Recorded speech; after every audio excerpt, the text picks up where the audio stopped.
Judges chapter 3 verses 15. Ito yung ating passage ngayong umaga.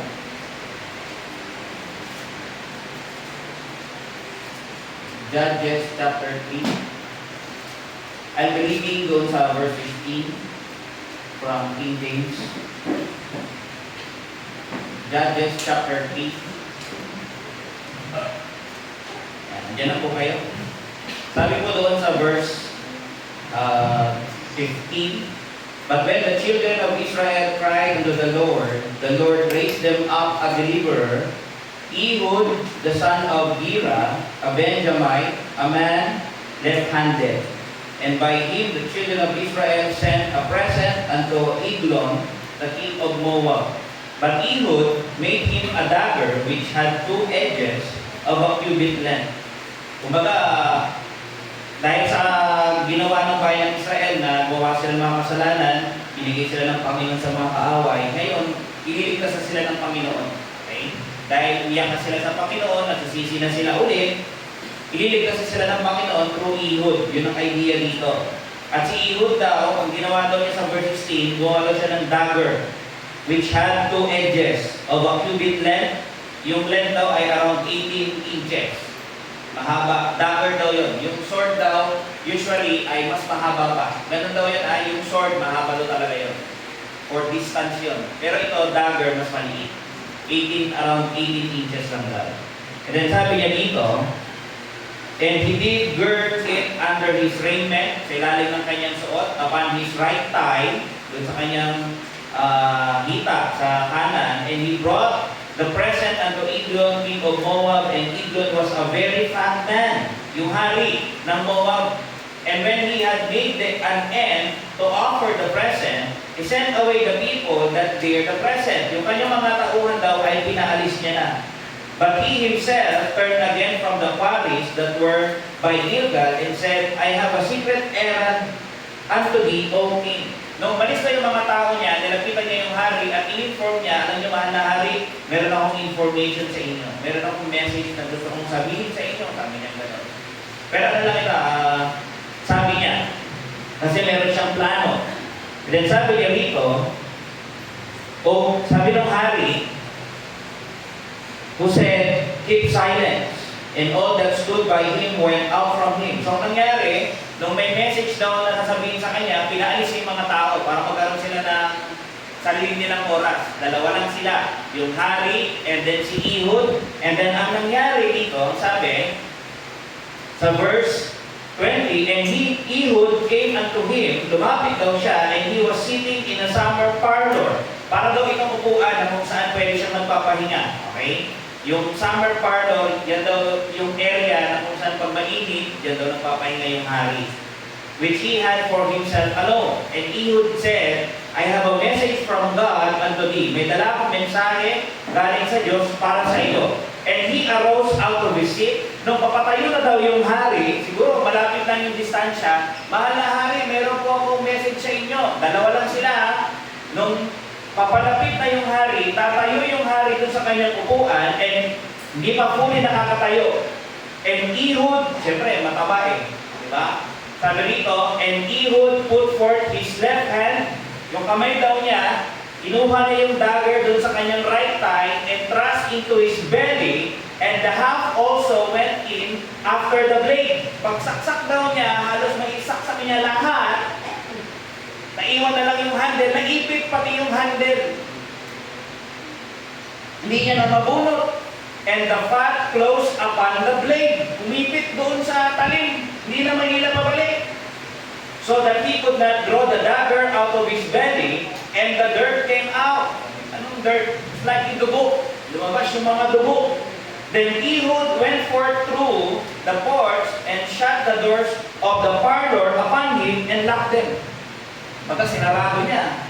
Pagkasarado niya, sabi rito, when he was gone out, tumakas na niya siyempre. His servants came, and when they saw that, pag-alis niya, dumating daw yung servant ng hari. When they saw that, yung sarado yung pinto, behold, the doors of the parlor were locked. They said, surely, he covered his feet in his summer chamber. Ang idea nito, yung cover his feet, parang ano daw, tawag ng kalikasan. Iniisip nila, marahil ay dumudubi or umiihi. Sabi nila, busy siguro yung hari, kaya bawal natin istorbohin. Kasi nakasarado yung pinto, so hindi nila ginalaw. Kaya lang, lumipas yung pagkakataon, sabi rito, and they tarried till they were ashamed. Dumating yung point, takang-taka na sila. Ang tagal naman. And behold, pinilit nila, and he opened not the doors of the parlor. Therefore, they took a key.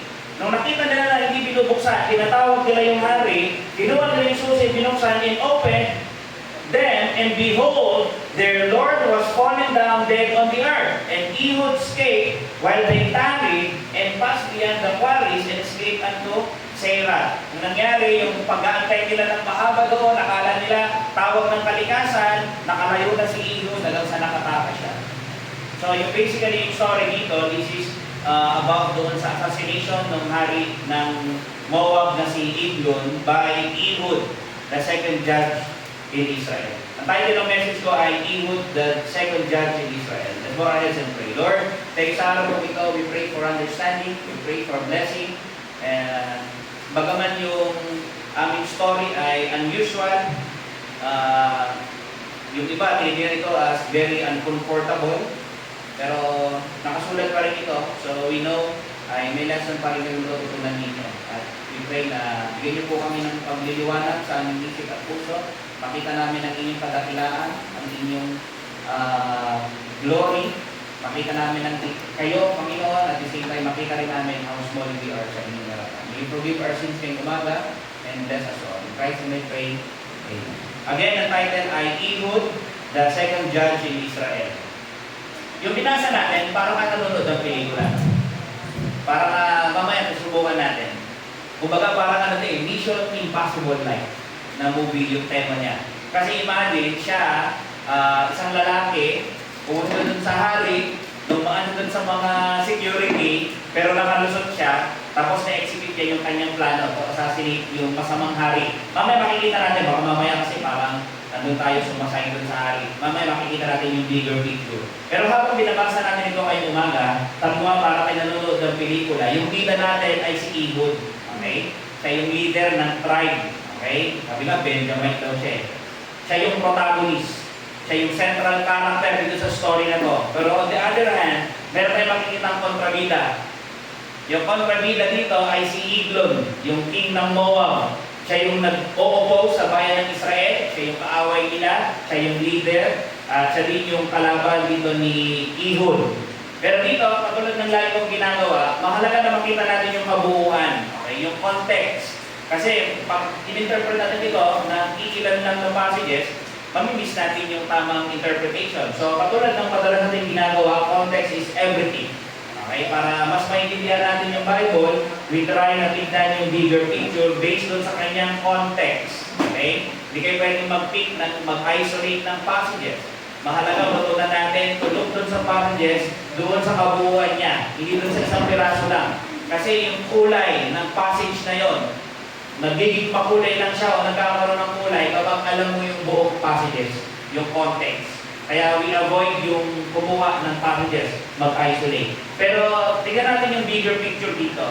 Yung binasa natin kanina, hindi natin actually tinignan kasi binasa na natin doon sa verse 15. Tingnan natin yung kasamaan ng bayan ng Israel. Sabi doon sa chapter 3, verse 12, tingnan niyo po dyan mga kapatid. Ang sabi, and the children of Israel did evil again in the sight of the Lord. Dito makikita natin yung kasamaan ng bayan ng Israel. Sa panahon ito, sila ay talagang in total defiance sa Diyos. Sinusuway talaga nila ang Diyos. Hindi nila sinusunod yung mga utos ng Diyos. Kung ano yung mga binanggit ng Diyos na huwag nila gagawin, yun exactly naman yung kanilang ginagawa. Dito makikita natin na yung bayan ng Israel ay nahulog doon sa kasalanan. Hindi as individual lang, kundi as a nation. Kumbaga, ano to? Pambansang pagsuway. Pwedeng ang tao ay masuway, suwail individually. Pero hindi lahat ng tao doon sa lugar ay suwail. Pero itong point in time nito sa bayan ng Israel, and the children, sabi nga nun, yung mga anak ni Israel, ibig sabihin lahat sila. Hindi ko sinasabi na walang mananampalataya at this point in time. Meron. Pero pag tinignan mo yung buong nation, majority ay mga disobedient. Yun ang idea. Majority ng mga tao ay suwail. Ginagawa nila yung mga bagay na ayaw ng Diyos. Normal ito sa kanila, yung pagsuway nilang ito. Paulit-ulit yung cycle nila. Noong nakaraan, nakita natin dun sa storya ni Othniel, yung first judge. Diba? Pagkamatay ni Joshua, yung bayan ng Israel nahulog sa kasalanan, nag-idolatry sila, sumama sila sa mga rebulto, sinuway nilang Panginoon.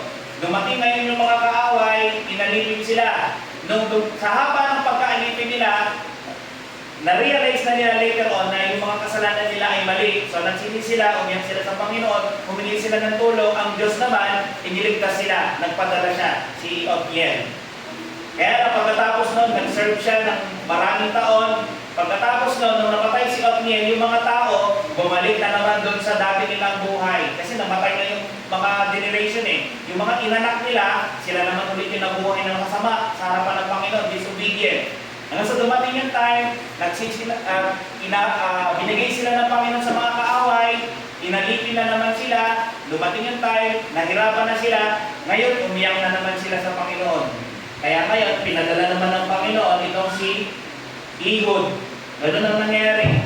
Paulit-ulit yung cycle, magkakasala, ililigtas sila ng Panginoon, iiyak sila, tapos ililigtas sila ng Panginoon, magpapadala ang Diyos ng tagapagligtas para ialis sila doon sa pagkaalipin nila. Dito sa binasa natin, sabi kasi, and the children of Israel did evil. May ginawa raw silang masama, may ginawa raw silang kasalanan. By plain reading, pag pinansin natin, Pastor, hindi natin masabi kung ano exactly yung kanilang kasalanan. Pero may mga passages tayo na pwedeng tignan.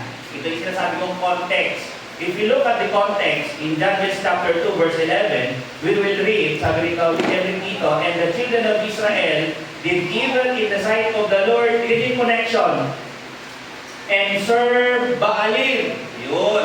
They did evil in the sight of the Lord, tapos sumampa sila ng rebulto. Sumampa sila ng Diyos-Diyosan. Sa Judges chapter 3, verse 7, and the children of Israel did evil in the sight of the Lord and forgot the Lord, their God. Kinalimutan daw nila ang Diyos. Sinuway nila yung kanilang mga utos. Binaliwala nila yung salita niya. And then ang sabi ulit, and serve Baalim and the groves. Yung mga groves, mga puno. Sino si Baal? Si Baal ay yung Diyos-Diyosan doon sa Canaan. Siya ay Canaanite deity. Kumbaga, Diyos-Diyosan yan. Rebulto yan. Ang tawag nga doon, ang ibig sabihin nga ng Baal ay Lord or Master. Imagine, ang Lord mo si Baal, hindi si Lord Jesus. Wrong. Kung magkakaroon kayo ng Panginoon, magkakaroon kayo ng Master, it should be Christ. Sa inyong Panginoonin. At siya naman talaga. Minsan nga, kinokonik yung Baal eh. Minsan ang tawag ay Baal Sebab. Nang ibig sabihin, si Baal ay Lord of Flies. Panginoon ng mga langaw, sabi mo. May mga ganun sila noon. Kasi, ano yan eh, sa Canaanite goddesses, mga Diyos-Diyosan nila, may mga ganun, may mga Diyos-Diyosan sila na ang ulo ay aso. May mga Diyos-Diyosan na ang ulo ay ahas. May mga Diyos-Diyosan, tulad nito, ang ulo ay kamukha ng langaw. May ganun sa kanila. Yung mga groves, yan yung mga puno. Sabi nga sa isang commentary, the groves mean either idol worship in groves, katulad na yung Jupiter noon. There were usually groves where idol temples were built. Okay? Usually yung mga groves na yun, nandun din yan, doon sa kung nasan yung mga templo nila.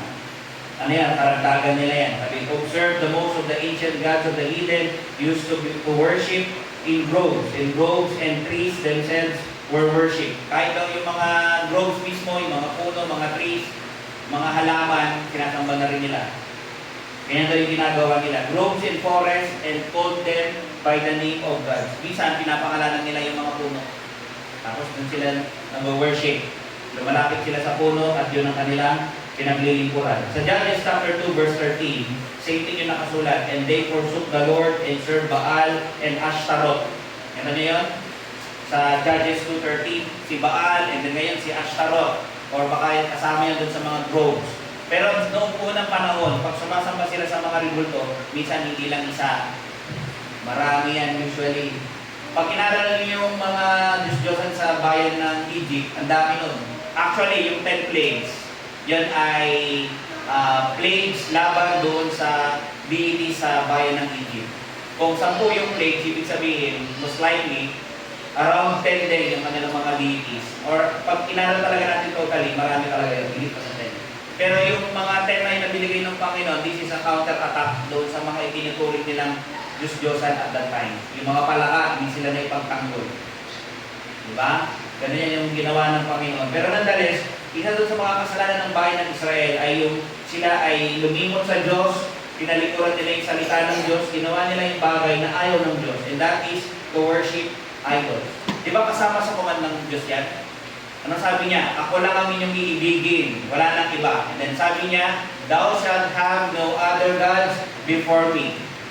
Bawal kayong sumamba ng mga rebulto. Bawal kayong sumamba ng ibang Diyos liban sa akin. Last week nakita natin na yung mga rebulto pala or idols, hindi lang pala yung nakakulong doon sa mga rebulto na pwede natin hinahaplos o sinasamba o yuyukuran. Pwede pala yung rebulto ay yung mga bagay na bumubuhat ng attention natin na dapat ay para sa Diyos. Kahit cellphone, pwede maging Diyos. Diyos-Diyosan mo. Pamilya, pwede maging Diyos-Diyosan mo. Anything sa mundong ito na inaagaw yung attention mo, yung panahon mo na dapat ay para sa Diyos, it could be an idol para sa iyo. Kaya let's be careful. Kahit trabaho pwede. Inuuna ko na lang yung trabaho, hindi na ako nagbibigay ng oras sa Panginoon. Totally, as in wala. Maybe something is wrong kapag ganun tayo. Alam natin na ayaw ng Diyos yung idolatry.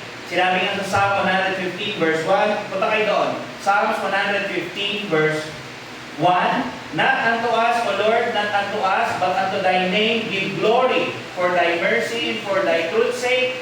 Wherefore should the heathen say, where is now their God? Yung mga tao, nagtatanong sila, nasa na ba ang Diyos nyo? Sinagot sila ng psalmist, yung sumulat ng psalmong ito, sabi niya, but our God is in the heavens. He hath done whatsoever He hath pleased. Ang Diyos ay hindi nakikita. Kaya kung gagawa tayo ng rebulto, binabayaling natin yung command na yun. Yung huwag ka magkakaroon ng ibang Diyos liban sa amin. Kung asan pa tayo sa Diyos, sumamba tayo na alam natin na nandyan siya. Nakikita ka naman na niya eh. Pagkakasala ka pa ka lalo kapag gumawa ka ng representation eh. Kasi bakit? May sarili niya siyang image. The image of the invisible God is Christ the Lord. Kaya bawal kang gumawa kasi may sarili siyang image.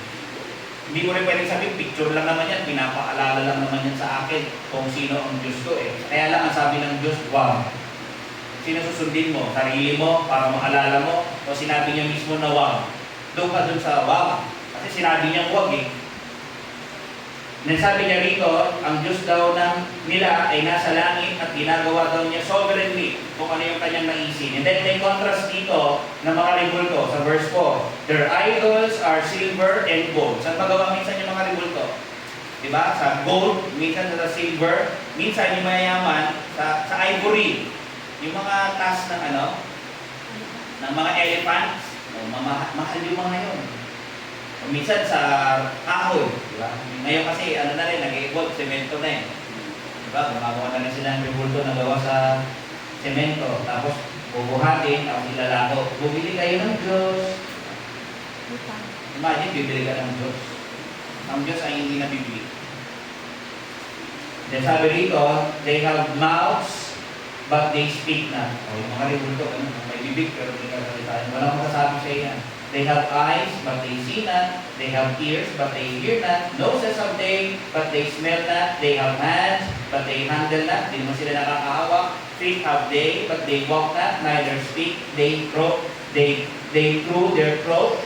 They that make them are like unto them. Yung gumagawa ng rebulto, yung sumasamba sa rebulto, ay katulad mismo ng rebulto. Ano yun? Impotent. Wala kang kayang gawin. Pag humarap ka ng mga problema, hindi mo kayang iligtas yung sarili mo, lalo yung mga rebulto na yan. Bakit? Only God can save. Yun din yung lesson dito, yung Book of Judges. Paulit-ulit mong makikita. Yung bayan ng Israel palaging iniligtas ng Panginoon. Doon pa lang may lesson na na God is our Savior and Him alone. Naalala niyo doon sa bayan ng Egypto, di ba, inalipin ng bayan ng Israel? Sino ang nagligtas sa kanila? Ang Diyos! Dito sa Book of Judges, nung tumira na sila doon sa Canaan, paulit-ulit silang inaalipin dahil sa kasalanan nila, pinapayagan ng Diyos na talunin sila sa digmaan, pero kapag nagsisi na sila, ano ginagawa ng Diyos? Sa kanyang kapangyarihan, nagpapadala siya ng lalaki, nililigtas na naman sila. Sa New Testament, the same thing. Iisa lang din ang tagapagligtas. Walang iba kundi ang Panginoon sa Kristo. Kaya ngayong umaga, kung kailangan mo ng tagapagligtas, siya lang ang iyong malalapitan. Kaya dito may kita natin, yung kasalanan ng bayan ng Israel, nung panahon ito ay idolatry. Diba? Tumambas sila ng ibang Diyos-Diyosan. Sabi ko kanina, kung kailangan ko ng tagapagligtas, sa Panginoon sa Kristo ka lumapit kasi siya lang naman eh. At alam niyo ba, ang sabi rin naman ng Acts 4:12, sa kanyang pangalan ka lang din naman maliligtas. Wala nang iba. Sabi doon, neither is there salvation in any other. Wala kang makikita o makatanggap na kaligtasan sa ibang pangalan except sa pangalan ng Panginoon sa Kristo. For there is none other name under heaven given among men whereby we must be saved. Kung maliligtas kayo mga kapatid, mga kaibigan, there is only one name na makakapagligtas sa inyo. The name of the Lord Jesus Christ. Ang ayaw ko lang minsan sa mga Pentecost, masyadong ginagamit yung name. In the name of, laging gano'n, lahat na lang ang gagawin nila, in the name, laging na lang gano'n. Let's use yung, sabi nga ng Panginoon, huwag mo gagamitin yung pangalan niya sa walang kakwenta-kwentang bagay o irreverentially. Diba? Gamitin natin yung pangalan niya daw with reverence. Let's be careful. Pero hindi mo binabawal na banggitin. Pero let's banggit with reverence. Pero malinaw dito, yung dahilan bakit hinayaan ng Diyos na maparusahan sila o gabiin ng kaaway because of idolatry. Dito may kita natin dun sa verse 12. Dumating daw si Eglon, sabi doon sa verse 12. And the Lord strengthened Eglon, the king of Moab, against Israel because they done evil in the sight of the Lord. Ang idea rito, in-strengthen daw sila ng Diyos. Marahil encourage sila, hinayaan sila ng Panginoon para manalo laban doon sa bayan ng Israel. Nagkaroon ng pakikipagdigma. Yung ginawa daw dito ni Eglon ng Moab, dinigma niya yung bayan ng Israel. Pero ito yung military tactic niya. Sabi dun sa verse 13, anong ginawa ni Eglon? And he gathered unto him the children of Ammon and Amalek. And he went and smote Israel and possessed the city of palm trees, most likely Jericho. Anong ginawa niya? Nagkaroon doon siya ng alliances. Para masecure niya na manalo siya, may military tactic din siya. Maghanap tayo ng mga kasama para sigurado matalo natin yung bayan ng Israel. Kaya dito, natalo nila yung bayan ng Israel, nakuha nila, nakugkog nila yung lugar ng palm trees. Sabi ng Deuteronomy 34:3, and the south and the plain of the valley of Jericho, the city of palm trees. Kaya sabi ko kanina, yung palm trees, yan yung area na kung saan nasasakupan ng Jericho. So ang idea, nung nilabanan nila ang bayan ng Israel, Eglon, yung Moab king, kasama yung Ammonites, yung Amalekites, natalo nila ang Israel at nakuha daw nila yung Jericho. Dito may kita natin sa verse 14. So the children of Israel served Eglon, the king of Moab, 18 years. Imagine, natalo sila, tapos for 18 years, nasa ilalim sila ng pamumuno nitong si Eglon. Magandang itanong natin ano kayang klaseng hari yan si Eglon? Tayo, di ba nagpapalit ng leadership? Every 6 years, nagkakaroon tayo ng election kasi democratic ito, Republic of the Philippines. Ini-elect natin yung king, yung president. Sa kanila, usually yung mga king successorship, pinapass nila dun sa anak. Pero dito, kung ipapansinin natin, anong klaseng leader itong si Eglon? What kind of leadership Eglon employed over Israel? Ang sabi dun sa nabasa ko, this is from Armstrong Institute of Biblical Archaeology. Sabi dun sa research nila, Eglon or King Eglon was a ruthless oppressor. Matindi daw ito, tsaka malupit. Rather than uniquely evil. According to the Bible's study tools, account of Judges 3, he was a tyrannical foreign invader who ruled Israel for 18 years, extorting heavy tribute and plundering the land. Lahat ng magandang pwedeng makuha sa Israel, kukunin niya. Pagkain, kayamanan, lahat. Kaya yung mga bayan ng Israel, ikaw ba naman, kunin yung mga pananim mo, yung mga ani mo, yung mga ari-arian mo, kayamanan mo, pinagkukuha nila. Hindi ka ba iiyak talaga yan? Kaya huwag tayong magtaka nung dumating yung, pero 18 years na, no? Nung sila'y nagsisi. Ang tagal din ng panahon bago nila na-realize. Pero mahalaga, nagsisi pa rin sila. Doon, umiyak sila. May nabasa nga ako dagdag ko lang dito. Ang ginawa daw nito ni Eglon ay nagpatupad siya ng heavy taxation. Ano yung heavy taxation? Naningil siya ng tax. Tinakasan niya yung tax. Dahil doon, yumaman din siya. Naghihirap yung mga tao, pero siya, saganang-sagana, to the point na nawa na siya. Diba yung sabi kanina? Diba, sabi doon, he was a fat man. Don't be mistaken na I'm not body shaming dito na about doon sa figure niya. Hindi, binabanggit ko kung ano yung nandoon. Bakit nagkaganon siya? Kasi nga, ang dami niyang pera, ang dami niyang kayamanan, ang pinagagawa niya, kain siya ng kain. Diba? Pero nakakatuwa dito, nung umiyak na yung bahay ng Israel, kita niya ilulud daw ng Panginoon itong si Ehud para iligtas sila. Katulad din ang ginawa niya nun kay Othniel. Ang sabi sa Judges 3, and when the children of Israel cried to the Lord raised up a deliverer to the children of Israel who delivered them. Dito si Othniel, pero dito sa binasa natin, sa verse 16, dito yung binasa natin, si Ehud ay yung ginamit ng Panginoon para i-deliver yung bayan ng Israel doon sa kanilang mga kaaway. Katulad dito ng Judges 2:16 and 18, na lagi daw ginagawa ng Panginoon, nag-raise siya ng judges. Sa Judges 2:16, nevertheless, the Lord raised up judges. Kaya minsan makikita nyo to. Pastor, yung binasa natin kanina sa Judges 3:9, sa Judges 2:16, tapos 18, ginagamit minsan, the Lord raised deliverers, tapos the Lord raised judges. Ano yun? Magkaiba yun? Hindi, isa lang ang pinapatungkulan nyo. Yung mga judges na yun, sila rin yung nagro-rule sa Israel. Sila yung leader. Pag may mga problema, sila mag-aayos. Pero deliverer, in a sense, na kapag may kaaway yung Israel, halimbawa, meron silang leader at that time, buhay pa si Ehud. Sa pamumuno niya, all throughout ng years na nag-serve siya, siya yung deliverer. Kapag may aaway sa kanila, kunwari, naka 10 years na siya, didigma na naman sila ng kaaway. As a judge, trabaho din niya makipaglaban para sa bayan ng Israel. Kumbaga parang military general sila. During this time, ginagamit ng Panginoon yung mga generals na to kung sa military idea para iligtas yung bayan ng Israel mula doon sa kanilang mga kaaway. Dito, ni-raise ng Panginoon si Ehud. Ang ibig sabihin ng Ehud ay undivided. Hindi daw nahati. Ibig sabihin buo. United. Parang anong idea? Yung pagkatao daw niya, yung pangalan niya, nagre-reflect na siya daw yung tao na undivided. Ibig sabihin, iisa lang. Nakadedicate siya sa Diyos. Kasi may kita rin dito, ginamit siya ng Panginoon, di ba? Alam niyo, aside dito na makita natin, dun sa pangalan niya na undivided, iniisip ko yung character nito ni Ehud, kasi ginamit siya ng Panginoon. Alam niyo, si Ehud ay pious man. Godly man siya. Siya ay lalaki na makadiyos. Siya ay lalaki na totoo dun sa kanyang pangalan. Siya ay undivided talaga. Siya yung tao na nakadedicate, naglilingkod doon sa Panginoon, sa Diyos ng bayan ng Israel. And then binanggit dito yung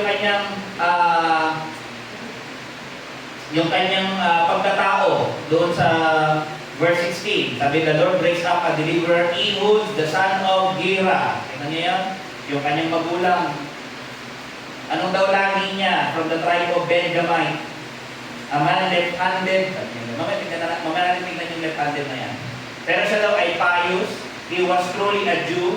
He was a respectable man. Paano mo nasabing respectable man? Kasi sabi dito sa verse 16, and by him, the children of Israel sent a present unto Eglon, the king of Moab. Pumunta raw sila doon para mag-present, magbigay ng regalo. Alam niyo kung sino representative ng Israel? Si Ehud. Bakit ganon? He was known as a respectable man. As a godly man, he was known as a leader doon sa tribe nila. Hindi siya pipitsuging tao. Kilala siya sa lugar nila. Nag-lead na siya at that time, pero hindi pa as deliverer ng bayan ng Israel. Ngayon pa lang, nung umiiyak na yung bayan ng Israel sa Panginoon, Marahil, kinausap ng Panginoon itong si Ehud. Ehud, iligtas mo yung aking mga anak. Ay, ganun po ba? Sige Lord, gagawa ako ng paraan. Pero alam niyo nakakatuwa eh, nung nalaman niya na gusto ng Diyos na iligtas yung bahay ng Israel, Lord, ano gagawin ko? Lalaban ka doon sa Moab. Naku po, baka masugatan ako Lord. Wala kang maririnig na ganon. Si Ehud, siya yung lalaki na he was willing to suffer, even to die, para sa Panginoon. Handa rin siya mag-make ng effort. Kasi pag binasa mo rito, sa verse 16, after daw niya na malaman yung will ng Panginoon, tapos naka-schedule sila magbibigay ng present doon sa ano. Alam niyo, ginawa niya? Gumawa raw siya ng dagger. Alam niyo yung dagger? Hindi lang pala siya leader, panday. Ito yung tunay na panday. Alam niyo, ang panday. Fernando po. Si Ehud, nag-forge daw siya ng sword. 18 inches, dagger. Tapos yung kabilang sides ay may talim, kabilaan. Sabi nun, but Ehud made him a dagger which had 2 edges, a cubit length, and he did gird it under his raiment upon his right thigh. Nilagay niya daw dun sa kanan. Bakit sa kanan? Kasi nga, left-handed siya. Alam ka naman kung right-handed ka, ilalagay mo sa kanan din yung espada mo, mahirap. Di ba? Imagine niyo, usually noon, pag right-handed ka, kanan yung lagi mong dominant na ginagamit, yung espada sa nilalagay, sa left, opposite ang rule. Kung ikaw ay right-handed, you will put your sword in your right thigh, left thigh, para yung pag kinuha mo, may anggulo, madali, i-release. Ang hirap naman kung nandito. Di ba? Mahirap. So, kapag ikaw naman kaliwete, yung espada daw ilalagay mo doon sa right thigh. Ganun daw ang ginawa niya rito. Pero nakakatawa dito, para magawa ni Ehud yung will ng Diyos, meron siyang preparation na ginawa eh. Anong sinabi ng Panginoon sa kanya? Hindi natin alam exactly. Hindi ko alam. Pero by plain reading, makikita natin na we are forced to think na most likely, sinabi ng Panginoon kay Ehud, ito yung gusto kong gawin mo. Pumunta ka doon sa Moab, punta mo yung hari, i-execute mo siya. Siguro iniisip niya, paano ko gagawin yun? Ang daming tao nun. Paano ko makakalagpas sa security? Eh Lord, pag pumunta ako doon, kakaptapan muna ako doon. Kaya ang ginawa niya, nag-prepare. Gumawa siya ng plano ng lugar. Diba kanina tumakas siya? Alam ka naman, pupunta ka na doon, hindi mo pala sa buwan exit dito. Wala, mahuhuli ka ah. Kaya parang yung mga sa movie, di ba? Kung may mga Mission Impossible, nakikita niyo isa, di ba may part sila na nagpaplano muna sa yung exit route nila. Meron silang contingency plan, meron silang plan A, meron silang plan B. Pag ganito nangyari, at worst to worst, exit po na tayo sa plan B. Di ba ganyan yung ginagawa? Si Ehud, doon yung kanyang preparation. And part na rito, yung mag-forge siya ng espada na gagamitin para doon sa execution ng king. Mahirap mag-forge. Alam niyo mag-forge yung gumawa ng espada? Di ba mainit yun? Imagine, gagawa ka ng espada. Di ko alam, baka sinabi rin ng Panginoon sa kanya ito, most likely. Ehud, gumawa ka ng espada. Lord, parang di ko alam kung kaya ko ba yan. Basta gumawa ka. Ang init-init, papawisan ka. Pukpok ng pukpok, tapos 2-edged sword pa. Pero anong point? Ehud was willing na magpasok. Will ba ng Diyos yun na yung ginagawa niya? Yes. Pag will ng Diyos yung isang bagay, kahit ano yung mapalingin, let's be willing. Minsan yung hinihingi ng Panginoon sa atin, ang uri ng paglilingkod sa Kanya, requires hardship, requires pain, requires sacrifice. Dito, pumunta kayo, aren't you sacrificing? Di ba? May ka-sacrifice din. Blessing na lang sa inyo, malapit yung church. Pero yung iba, kahit malayo, pumupunta. And that's good. Tama lang yun. Hindi lang isusumbat pa natin sa Panginoon yun. Of course na. Lord, ikaw ay mahalaga sa akin. And gagawin ko yung dapat mong gawin. Si Ehud, ganun din. Hindi lang siya nag-prepare ng sword na gagamitin. Most likely, nagplano din siya. Saan gaganapin yung execution? Saan niya i-assassinate yung king? Dito, baka isipin nyo, masama yun kasi nasasalate niya yung king. Tandaan nyo masama yung hari. Gagamitin lang si Ehud para parusahan yung hari. Hindi mabait yung king. Evil yung king. Sabi nga, one of the ruthless ruler yan si Eglon. Pinahirapan niya yung bayan ng Israel. And ito na yung time para parusahan siya ng Panginoon. Gagamitin niya lang si Ehud para parusahan yung lalaking ito. Kaya dito nag-devise siya ng plan. Paano niya gagawin yun? Kailan niya gagawin yun? Saan lugar niya gagawin yun? At paano niya gagawin yung mga bagay na ito? Para nanonood ng pelikula na makikipaglaban. Katulad na nabanggit ko kanina. Si Ehud siguro, nandun sila sa group. Ganito gagawin ko. Pupunta ako doon. Ang goal ko, makalusot ako doon sa security. Tapos, pag nakuha ko na yung attention ng hari, dalawa na lang kami, i-execute ko siya. Pero kayo, babantayan niyo ako doon sa kabila, aabangan niyo ako doon, para i-meet niyo ako doon, para in case may sumunod, mayroon magpo-protect sa akin, may kasama ako. Most likely, ganun yung ginawa. Pero for the meantime, di ba nalala niyo, di ba, magkakasama sila nagbigay ng present sa king, tapos maya-maya, pinaalis niya yung mga kasama, para wala silang idea na may gagawin siyang kasama. Kasi pag masyado silang marami, may idea na, parang labat, parang yung mga na-standby, di ba, pag madami na sila, mga aligid-aligid, alam mo may bubugbugin, di ba? Madami na eh. Kaya ginawa ni Ehud, sige, umalis muna kayo. Mayroon na siyang in-instruct sa kanila prior doon. Then dito, may kita natin, nung nag-devise siya ng plan, syempre, gagawin, execution. Okay, this is our plan, and let's execute. Nilagay niya yung sword doon sa kanyang right thigh, kasi siya ay left-handed, katulad ni Pacquiao at ni Alex. Mga left-handed yung mga yun. In-execute nila ngayon, pumunta siya doon sa merong event may celebration Nag-offer siya ngayon ng, di ko alam kung anong in-offer. Pagkain siguro, di ko alam. Jollibee. Kasi healthy na yung king Di ko alam kung pera. Most likely gusto niya ng kayamanan. Kasi nga, greedy siya Pero nag-offer sila doon, tuwan-tuwa naman yung hari.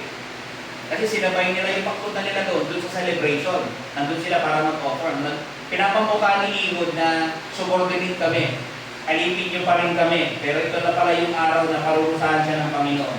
Sabi doon sa Judges 3:17, and he brought the present unto Eglon, king of Moab, and Eglon was a very fat man. And when he made an end to offer the present, he sent away the people that bear the present. Yung mga kasama niya, buhatin niyo yan. Imagine, ganun yung present nila, may mga nakabuhat. Siguro malaki. Marami yung bitbit. Ganun karami yung regalo na binigay nila. Nung nadala na nila, pinaalis niya na. And then kinausap niya yung hari, mahal na hari, meron pala akong sa inyo. Mensahe galing sa Panginoon. Then alam natin yung nangyari.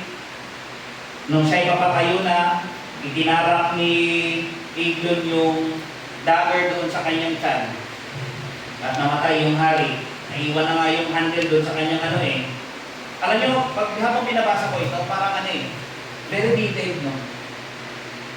Habang sabi niya, mahal na hari, meron akong message sa inyo. Sabi niya gano'n. Ay, gano'n ba? Kakayo pa lang yung hari. Alam niyo, ang hirap nito. Kasi tatayo yung hari, di ba? Sabi niya, mahal na hari, meron pala akong mensahe sa'yo. Ganun ba? Sige. Papatay ko. Di pa lang kung gano'ng kalayo, siguro ganyan. Mahal na hari, may message pala sa'yo. Papatayo pa lang siya. Siguro nakatingin dun sa nakayuko. Siya, efficient. Kunti lang yung metro. Kaya na, so talagang idiniin niya. Bakit idiniin? Kasi nga pati, baka mamaya tamaan lang yung hindi mamatay. To the point na sobrang lakas naman niya, pinul-force niya yung ng dagger, pagkasaksa. To the point, umabot na yung handle, yung pinakadulo. Kung 18 inches yung blade, tapos yung handle ay 6 inches, mahaba din. Pero imagine, isaksak sa buong katawan mo yung 18 inches, tapos gano'n kalaki. Gano'n daw kalaki si Eglon To the point, di ko alam kung tumagos. Kasi may lumabas daw na dugo, di ba? Hindi ko alam kung tumagos kung saan siya nasaksak. or doon sa likod, pwede ganun yung ibig sabihin. Hindi na natin na ibigay yung ganun detail, pero may lumabas daw na dugo. Sabi niya ganun. Ganun katindi, sobrang lakas ng kanyang pagkakatara. Naiwan na, hindi na maalis, iniwan niya na lang doon. Yung ginawa na lang niya, tumakas siya. Ito yung binabanggit ko, part 2 ng plan. Pagpasok niya doon, tinampapan sila. O, iwanan niyo yung mga ano nyo. Eh, ba't si Ehud nakalusot? Kasi nga, pag tingin nila kay Ehud, aware sila na usually ang tao ay right-handed. Alam nila na yung espada nasa left, oy, yung espada mo iwanan mo. Hindi nila alam, baka meron siya talagang espada rin dito. Pero nakatago sa ilalim ng damit niya, yung dagger. Nakita nila yung nasa left niya, oy, iwanan mo yan. Okay, hindi, iwan niya. Hindi nila alam, left-handed pala siya. Yung totoong espada niya, para ma-execute yung king, nandun sa right thigh niya. Imagine, doon siya, nagpakapkap doon, no? Sige, sir, pasok mo kayo, sir. Parang PSG lang yun, no? Presidential Security Group. Kaya lang, nalusutan. Na-execute yung king. Dito, nagkaroon pa ka ng wrong impression eh. Nung na-execute na yung king, napatay niya na yung king, sinarado niya yung pinto, alam niya na yung gagawin eh. Alam niya na yung exit route. Bakit niya? May plano na nga sila. Inaral niya na yung lugar, yung area, and then umalis siya.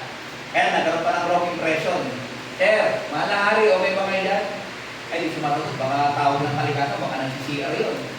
Huwag yung guluhin, baka pagalitan tayo, malupit yun, baka ma-execute tayo. Hindi na nila.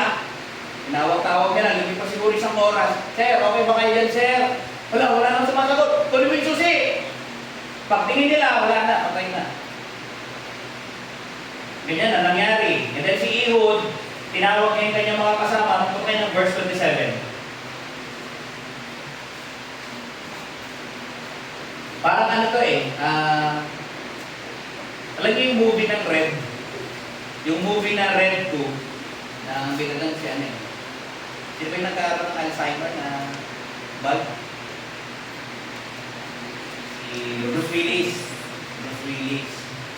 Pero meron doon scenario na meron doon assassin na hinire para i-execute yung kanyang employer. So dumaan siya ng mga security, as in pag dumaan siya, nakahubad. Nakahubad sila para talagang walang weapon. Para ma-protection talaga yung employer, yung leader. Kaya lang, kung binigyan ng utarang na sila, nakaluhod sila, parang Japanese yung tema. May carpet, tapos naka-kimono, Japanese. Binigyan ng picture, yung picture niya na photo paper, yun ang tinupi niya. Ginawa niyang parang pointed object na parang high stick. Tapos ang ginawa niya, sinaksak niya yun. Ganun na nangyari. Parang pag pinasin mo yung story na ito, parang ganun na nangyari. Nakalusot siya sa security, and then nagawa niya yung bagay na ito. Pero ito kay Ehud, this is God's will. Okay? As punishment para doon kay Ehud. And then after noon, sa verse 27, and it came to pass, when he was come, that he blew a trumpet in the mountain of Ephraim, tinawag niya na yung bayan ng Israel, mag-gather na kayo. And the children of Israel went down with him from the mount, and he before them. 28, and he said unto them, follow me, for the Lord hath delivered your enemies, the Moabites, into your hands. Ibinigay na sila ng Panginoon sa inyong mga kamay. Ano ginawa nila? Nagkailan sila, and they went down after him, sumunod daw sila, and took the fords of Jordan toward Moab, and suffered not a man to pass over. Hindi na nila hinayaan na may makaligtas. They slew Moab, and they slew of Moab at the time about 10,000 men. Matinding digmaan to, imagine. At one day, ilang mga tao nag-perish? 10,000 men. Yung mga lalaking ito, hindi rin ito innocent. Baka sabihin nyo, innocent yung mga yan. Hindi. Evil men yan. Evil yung boss nila eh. Eh, mga Moabites din sila. Tapos kaaway nila yung nation of Israel. Hindi ko alam kung gaano karami din yung kanilang pinahirapan. Naalala niyo pag yung mga invasion, nung panahon na nandito ang Kastila, di ba ang daming lapses, ang daming kasamaan yung ginawa ng mga Kastila? Hindi lang naman mga Praili eh. Kahit yung mga sundalo, nung panahon ng Japanese, same way. Kaya itong time na ito, anong iisipin natin? Isipin mo, marami rin silang pinupinta crime against the nation of Israel. Kaya ito na yung time para napuno na. Kumbaga, pag puno na ang salot, kailangan ng kalusin. Ayan, pinarusahan na sila ng Panginoon. At naubos yung 10,000 men. May word dito na ginamit. Ang sabi, and all lusty, and all men of valor. Sabi gano'n. Yung word na lusty dito, na ang ibig daw sabihin ay, doon sa nabasa ko, hindi ka parang lusty na sa mind nila, evil, naglalast. Hindi gano'n. Yung ibig sabihin daw ng lusty, it signifies fat. Mga man of valor daw sila, mga galing. Pero dumating yung time, nagsinabaan daw sila. Kasi bakit? Imagine 18 years din sila nakikipaglaban. Anong ginawa nila? Maraming binibigay ng pera pagkain yung bayan ng Israel. Pinagkakain na lang nila Or may mga nagsasabi daw na ibig sabihin daw ng lusty ay rich men. Pwede rin naman. Mga lalaki na rich, mayayaman. Pero at the same time, ganun nga nangyari. Lumusok sila. Kaya dito natalo nila. At later on, yung Moab, 30. So Moab was subdued that day under the hand of Israel and the land rest for 4 years. Pagkatapos ng talunin yung Moab, nagkaroon ng rest yung nation of Israel for 40 years. Imagine for 40 years yung naibigay na peace ni Ehud para doon sa kanyang mga kababayan, sa kanyang under his leadership. Mahaba yun, maganda yun. Kung iisipin natin, let me end with few implications. Alam niyo, dito sa story na to, parang anong lesson yung makukuha natin dyan? Alam niyo, malinaw sa story na to, na palagi, yung kasalanan, walang magandang magdudulot. Pag mapagawa kayo ng kasalanan, kayo rin ang aanin ng bunga niyan. Dito, yung kasalanan ng bayan ng Israel, kung ano man yung ginawa nila laban sa Panginoon, yung idolatry nila, other evil, mga immorality, kasi alam natin kapag idolater ka, it follows, immoral ka din. May mga sexual sins sa sumusunod.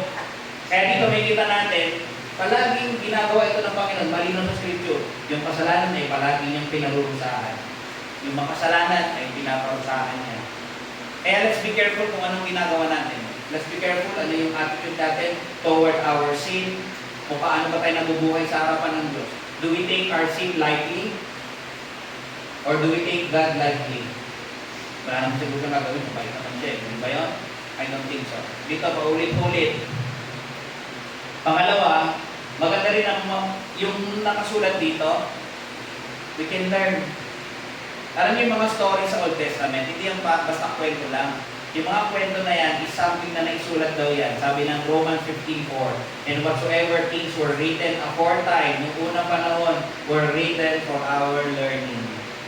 Bakit naisulat yung story na to? For us to learn. Ano yung mga pwede natin makita? Yun nga, yung kasalanan ay parurusahan palagi ng Panginoon. Dito rin natin makikita na makikita natin kung ano yung heart ng Panginoon towards sin. Hindi lang yung parusa niya hindi lang doon sa bayan ng Israel, pero yung parusa din niya doon kay Eglon, yung king ng Moab. Tamo, makita rin natin yung mangyayari kapag dinidisobey ang Diyos. Ito, isipin natin kay Eglon, baka nagkataka kayo, bakit kailangan bangkitin yung whether left-handed siya o right-handed? Parang pag-iisip natin, wala naman ng bearing yun, di ba? Parang pag inisip natin, parang simple detail lang naman yan Actually, hindi ko. Kasi most daw ng bayan, mga tao sa panahon na yan ay right-handed. Pero tingnan nyo si Ehud kakaiba. Left-handed daw siya. So minsan tayo, parang may kakaiba tayo sa sarili natin, minsan nagamitin pa daw ng Panginoon yun para sa kanyang mapurihan. Hindi accident na left-handed ka, si Ehud niya left-handed Pero ginamit yun ng Panginoon for God's glory para magawa yung will sa buhay niya. Para minsan isipin natin parang small living na namin. Siguro wala namang dahilan niya. Then may dahilan. Kaya nga siya nakalusot di ba? Kasi nga akala nila right-handed silang lahat. So pinatanggal yung is para dun sa kaliwa. Hindi nila alam, left-handed pala siya. Yung nakatago. Na very efficient siya. Ito minsan di ba minsan kahit right-handed nagtatry kayo magsulat sa left. Maganda ba? Pangit. Yeah, pangit yung sulat kapag sa left hand Pero kasi dominant tayo ng right. Kung isipin natin, si Ehud, baka nag-practice lang siya ng left, mahirap. Ang hirap maging efficient kapag hindi dominant hand yun. Tingnan niyo, subukan niyo ng mag-boxing. Sumuntok kayo doon sa non-dominant hand niyo. Di ba parang walang lakas? Hindi ka, ano ba to? Hindi tulad doon sa right hand. Ako right-handed ako eh. Parang doon sa right hand, doon ako mas malakas. So parang pag iisip natin, parang wala nang halaga ito. Pero actually dito, even the smallest detail na ito, na yung left-handed lang o right-handed. Pero kaya pa pala itong gamitin ng Panginoon for His glory. Si Ehud left-handed, dun sa precise, dun sa efficient. Ginamit ng Panginoon yung efficiency na yun sa pagiging left-handed para mailusot ko sa glory. And fifthly, gusto ko makita natin dito si Ehud. May something kay Ehud na maganda makita natin. Alam niyo na dumating yung kalooban ng Diyos sa buhay niya, ano ginagawa niya? Siya ay nananalangin. Naghihintay siya na gamitin siya ng Diyos. Marahil nakikita niya yung mga nangyayari sa paligid, Lord. Kawawa naman yung bayan namin, inaalipin kami. Inaabuso kami, Lord. Anong gagawin ko? Nag-pray siya. Lord, sana gamitin mo ako. Minsan, kapag nalalangin kayo, nakakita kayo ng pangangailangan na bagay, na kailangan gawin, at nag-pray ka ng tao na gagamitin doon, i-ready mo rin yung sarili mo. Kasi most likely, ikaw rin gagamitin ng Panginoon. Lord, kawawa naman siya, nangangailangan siya. Sabihin mo nga kay para siya na lang. Oh, ganun, ikaw rin nakaalam eh. Ikaw nagawa ng paraan. Sa'yo binigay eh. Ako nyo? Kaya nga minsan, let's be willing na gamitin tayo ng Panginoon. Kaya nung pinausap ng Panginoon ito si Ehud, he was willing, he was ready, at the same time, he possessed the skills na kailangan doon sa task. Yung preparation ni Ehud, hindi ko yung nako, Lord, gagamitin niyo pala ako dyan. Siguro mag-training muna ako sa left hand. Mali, matagal na siyang left-handed. Ibig sabihin, yung mga years niya, prepared na siya. Ready na siya. He's capable na gawin yung task na to, na execute yung hari ng Moab. Diba? Imagine, narating niya yung ganung level ng efficiency sa left. Fluid siya gumalaw pagdating sa left. Kaya mga kapatid, let's be encouraged sa lesson na to. Gawin din natin ito. Let's be willing, let's be ready to serve ang Panginoon dun sa capacity na binigay sa atin. Gawin natin yung mga ginagawa natin with integrity. Alam niyo ba yung mga ginagawa niyo ngayon? It is possible na yan ay preparation para sa susunod na gagawin mo para sa kanya. Si Ehud, ginagawa niya lang at that time yung dapat niyang gawin eh. Imagine, kung buhay siya ng 18 years, imagine 18 years siyang pinantayo.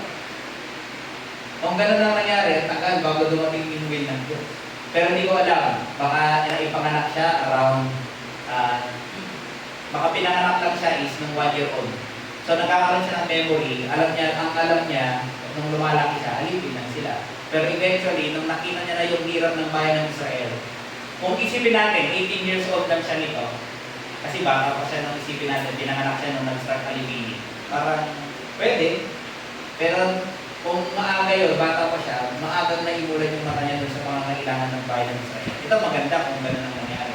Pero kung may edad na siya, at iisipin natin, siguro kung 40 na siya, at this point in time, ibig sabihin, naalipin na siya for 18 years.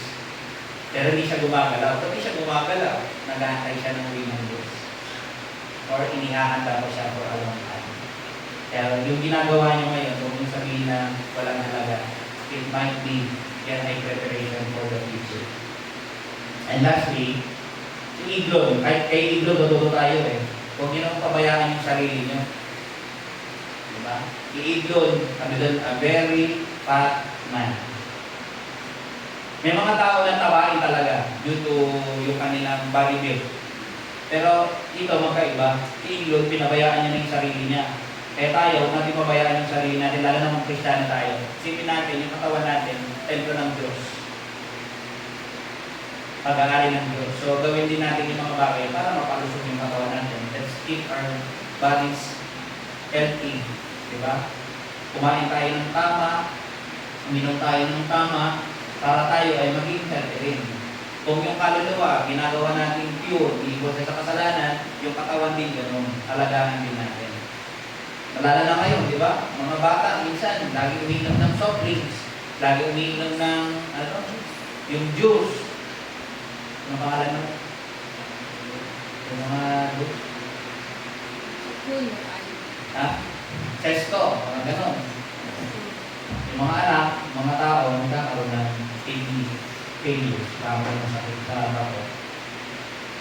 Nakalagay sa 1 Timothy 4:8, bagaman konti yung dulot, pag nag-exercise tayo, konti lang daw ang dulot nun na pakinabang. Kung i-compare natin sa spiritual exercise, diba? Konti lang talaga pakinabang nun kasi ang mahalaga yung spiritual things, diba? Pero on the other hand, kung exercise itself, pahalagahan din natin, diba? Pahalagahan din natin kahit yung ating mga sarili. Pero let's remember itong si Brother Ehud, how he saved the nation of Israel mula dun sa kamay ni Edom, the king of Moab, may regard yung mga lessons na tutunan natin. Go ahead and pray. Lord, we thank you sa araw na ito. We give thanks, praises, and glory to you. We deserve it yesterday, today, and forever.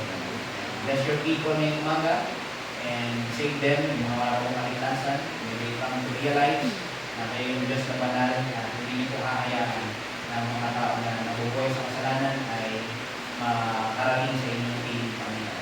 Hangad ninyo na ang tao ay magsisi, hangad ninyo na ang tao ay magbalik sa inyo, at so tayo sa pangalan ng Panginoon sa Kristo. Ito nawa yung gawin ng mga tao ngayon umaga. Salamat po. Maraming dalangin sa pangalan ng Panginoon sa Kristo. Amen. Bago pala tayo umaga